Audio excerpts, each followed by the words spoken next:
What's going on, guys? T-Mark here, and today I've got a pretty interesting video for you all. So, I wanted to talk about all the weapons that we know are going to be in Call of Duty Ghosts so far. So, yes, that's right, even though the game is months away, we still know about 10 of the weapons that are going to be in the game, just based off of videos we've seen, or screenshots, or interviews, and things like that. So, I thought it would be pretty cool to see some of the guns that we're going to be working with. Now, one quick shout out before we get started to Charlie Intel. They actually have a page that's dedicated to updating all these guns. So, I'll link that webpage down in the description, but they update it all the time, anytime there's new intel, and they're always on top of their game. So shout out to Charlie Intel. But anyway, let's get into it. So starting off with the assault rifles, this is the class that we know the most about. Starting off with the first one, we have the 300 AAC Blackout Honey Badger, because Honey Badger ain't give no shit.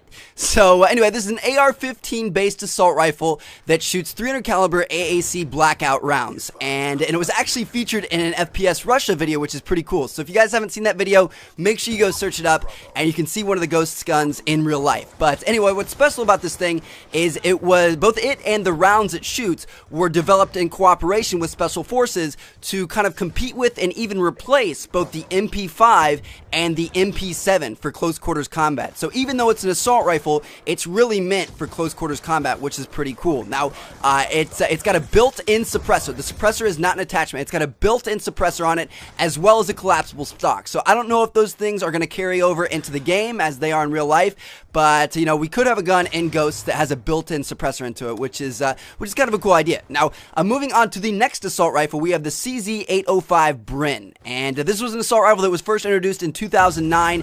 It doesn't really quite look like it in this picture, but it looks like the SCAR in real life. It's almost identical, and its main feature is it has a bunch of quick change barrels, and this is another thing where I don't know if it's going to carry over to the game, but it would be awesome if it did. So it's got 4 different quick change barrels that you can change out very, very quickly without any tools or anything like that. 1 is the carbine barrel for short range, 2 is the standard barrel for intermediate range, 3 is the marksman barrel for long range, and then 4 is the squad automatic barrel that's heavy, so it's meant for shooting automatic because the heavy barrel is going to reduce the recoil. Now, other features of this weapon are it's got folding iron sights, which are kind of cool, along with a side folding stock, and then finally, just like the SCAR, it has that kind of rail along the entire weapon that allows you to add a bunch of attachments to it in real life. Now, moving on to the third assault rifle on the list, we've got the AK47. I don't need to say much about this bad boy because we have seen him in a majority of the Call of Duty games that we've seen so far, and it's one of the most powerful and most reliable weapons of all time. It's one of the most popular war machines or war tools of all time. It's been around for a long time, and it'll be around for a long time in the future. So the AK-47 will be in Call of Duty Ghosts. The fourth weapon we have is the Beretta ARX-160, and this was an assault rifle developed for the Italian Armed Forces in 2008, so this is a pretty new weapon. Its popular attachment is an underslung grenade launcher, which I just found hilarious. I wanted to put that in there, so I'm sure NoobTubes will be coming back, unfortunately. And then also it has a unique kind of feature on it that it's ambidextrous, and this is pretty useful in real life, but I don't know if this really makes any difference in game. But it's got a safety on both sides, it's also got magazine catches on both sides, charging handles on both sides, and you get to choose which side of the weapon you want the spent shells to, you know, eject when they're shot. So, you know, that's a pretty cool feature in real life, but it doesn't really affect the game in any way. I don't see how that would benefit us at all. So, who knows what this gun is going to be like. Next up, we have the TAR-21, which is a weapon we've seen in Modern Warfare 2 and Black Ops 2. And this is just, it's a good assault rifle. It's always been pretty good. It's got the bullpup design, which means the magazine is back towards the butt of the gun, you know, behind the trigger. And it's just always been a solid assault rifle, so that's going to be returning. Next up, we have a FAL. So it's either the FAL DSW or the FAL SA58 OSW. We've seen the FAL in previous Call of Duty games. We saw it in Modern Warfare 2, Black Ops 1, and Black Ops 2, and it's always been a single-shot weapon if you don't count select fire. So I'm assuming this is going to be the single-shot weapon in Call of Duty Ghosts, if there's only one, or maybe there'll be more than one. Next up, we have the M4A1, another very, very common and popular weapon we've seen a lot in the Call of Duty series. One thing to note is that in this picture, it's identical to the M4 in Modern Warfare 3. So this could just be a placeholder weapon. I doubt it would look the exact same, but we'll have to wait and see. Maybe they just didn't update the texture yet or something like that.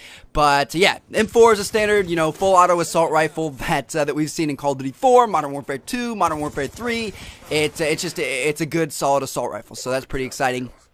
Now finally, the last assault rifle we have is the most interesting. We have the APS underwater assault rifle. So this is an underwater firearm designed by the Soviet Union in the 1970s. So this is kind of an oldie. And it doesn't fire bullets. It fires a steel bolt that just kind of looks like almost like a harpoon, like a mini harpoon.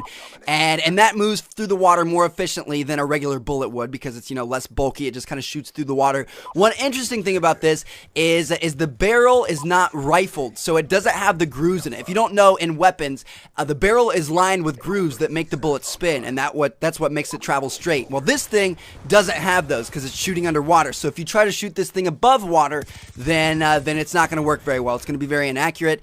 And Wikipedia said that this thing is great for shooting through dry suits, protective helmets, and thick scuba tanks. So I'm assuming this weapon is only going to be available in the campaign. I don't see how you could ever have a use for this thing unless there's an underwater map in multiplayer, which I don't ever see happening. But yeah, it sounds like a pretty cool weapon. It's definitely going to be in the campaign. Don't think so for multiplayer. Now, moving on to the second set of weapons we know about, we've got two submachine guns that we have seen so far, both of which are returnees from previous Call of Duty games. So, number one is the King, the UMP, baby. Yes, this thing is a top-of-the-line weapon. It's very, very powerful. It always has been in the Call of Duty series. We've seen it in Modern Warfare 2 and Modern Warfare 3. It was an absolute beast in Modern Warfare 2. It was pretty good in Modern Warfare 3 as well. And yeah, so the UMP is returning. I'm sure it's going to be one of the more prominent weapons in the game. And then also the second SMG we know about is the Chris Vector. So this is an SMG that we've seen in Modern Warfare 2, Modern Warfare 3, and Black Ops 2. And personally, I've never really liked it all that much. I've always felt like the Vector was just a really high fire rate, low damage weapon that wasn't very effective for my style of play. There are some people who love it, but I've just always thought that it was one of the weaker SMGs. So, I don't know, let me know what you guys think about the Vector, but it is returning in Call of Duty Ghosts. Maybe it'll be a little bit more powerful this time around. So, anyway, there you guys have it. Those are the 10 weapons that we know about so far that are going to be in the Call of Duty Ghosts game.